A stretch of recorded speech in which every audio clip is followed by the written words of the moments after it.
Now that I have presented an outline for my proposed system of measuring government oppression, I would like to deal with some considerations and possible objections regarding it. Some might object to my hierarchy of pains by claiming that it is based on my own individual subjective preferences for some kinds of suffering over others. This I will grant to an extent, but no escape can be had from attaching individual preferences to measurements of government oppression, because the very term oppression is normative in nature, connoting clearly undesirable behavior. Thus, there's no way to avoid invoking normative criteria in determining whether a government is oppressive. After all, for someone who loves murder, a Tier 1 oppressive government might be the best possible institution. I will only say that I regard such a person as my enemy, and the enemy of mankind, and encourage others to think the same way regarding him. Moreover, if I were to assume any normative ideas other than those that I hold in creating this model, I would have created and advocated a normative model with which I disagreed. What would be the use of that, even to me personally? Moreover, I am confident that many reasonable people will agree with the specific hierarchy of pains that I presented.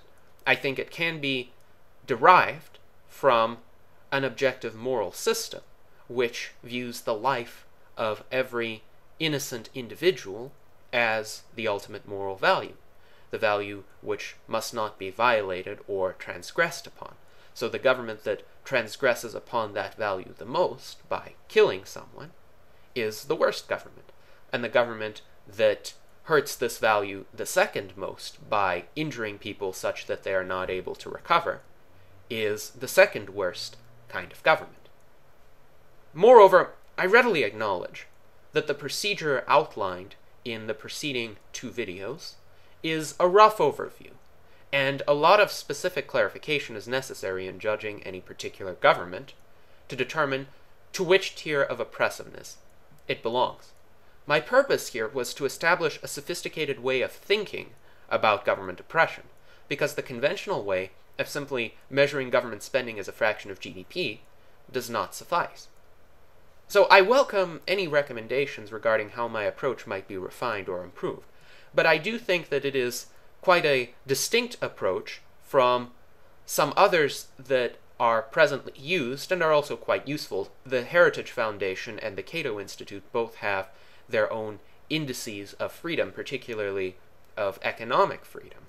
But what one sees in these indices is that all the freedom parameters are reduced to a single number. And that number may, when looked at on its own, underreport relevant kinds of information, like what kinds of policies are in place.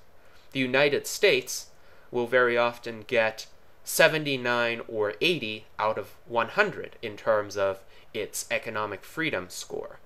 Now, this assumes, in a way, implicitly, that the United States government is doing things 80% of the way correctly. I know that's not quite how the index is structured, but if you have a scale of 100 and you give a government the score of 80, compared to, say, North Korea's score of 3, then the assumption is, well, the US government is doing things badly just 20% of the time. I think the US government is far more removed from the ideal of good government than this kind of measure would suggest. And the tiers of oppressiveness indicate this with much greater clarity. Now, let's take a look at perhaps some of the clearer-cut cases regarding which governments belong to which tier of oppressiveness. Tier 1, governments that murder their own innocent citizens, would include such governments as Zimbabwe, North Korea, Iran, and Russia, where the government of Vladimir Putin has been complicit in the disappearance and assassinations of many journalists and political opponents. Now, recall that it doesn't matter how many of its innocent subjects the government kills. Even taking one innocent life is an atrocity, and we cannot put a weight on that atrocity. We just have to put all of these governments that kill innocent subjects into the same group. In Tier 2, governments that permanently injure some of their innocent citizens, it could be argued that the government of Belarus under so-called president, really dictator, Alexander Lukashenko can be placed. Now, in various protests surrounding rigged elections, the Lukashenko government has sent police to seriously injure and maim protesters who contested the fairness of these elections. There have also been some disappearances of journalists. No confirmed killings as of yet, though I may have insufficient information on this. And if it is found that the government of Belarus has killed, say, a reporter or a political dissident, then that automatically puts it into Tier 1 in terms of oppressiveness. Where the U.S. federal government stands is currently unclear, but it's possibly an improvement from where it was prior to the repeal of the military draft in 1972. I have argued elsewhere that the military draft is equivalent to murder by lottery, where the government essentially picks a body of young men, and a certain fraction of these young men are going to die simply by virtue of having been conscripted and going off to war. And it's the equivalent of drawing names out of a hat and shooting some proportion of this pool of young men.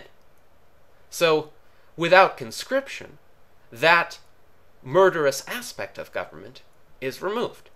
Now, it's unclear whether the U.S. federal government, as a matter of policy or deliberately, kills innocent citizens or subjects of the U.S. government. I cannot pass judgment on that, but I do not have any concrete evidence to say so either. But I would say the U.S. federal government currently is at least at Tier 4 or 5 in terms of oppressiveness.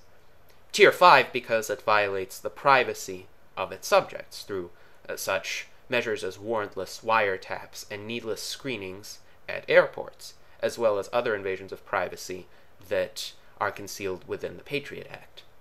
Tier 4, restriction of the movement of its subjects, can be explained via certain restrictions on immigration into this country, restrictions on subjects' travel abroad to countries such as Cuba, and various persecutions of so-called illegal immigrants. So, probably the U.S. federal government is Tier 4 oppressive. It's definitely Tier 5 oppressive. Better than Zimbabwe, North Korea, Iran, or Russia. Now let's look also at Tier 8 oppressive governments, possibilities for that.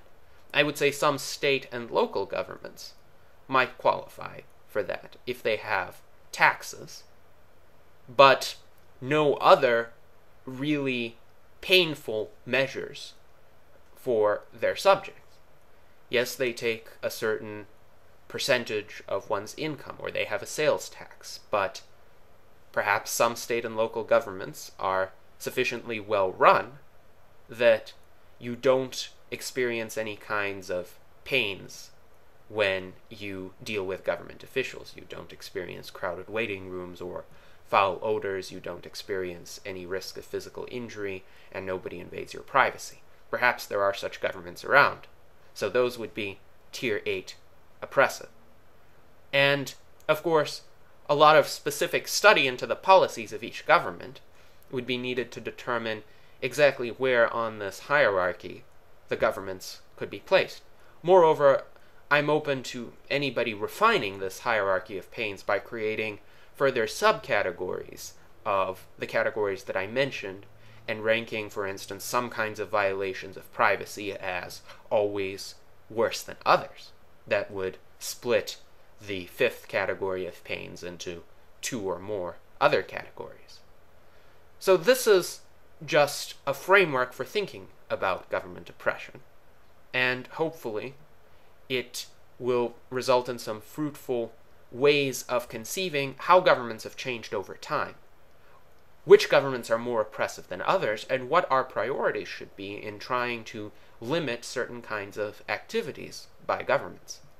Because unless we have a good understanding of where governments have moved relative to the past, whether it has been an improvement or a degradation in terms of their policies, we're not really going to have any kind of effective means of alleviating this oppressiveness. And that ultimately is my object in presenting this set of criteria. Thank you very much.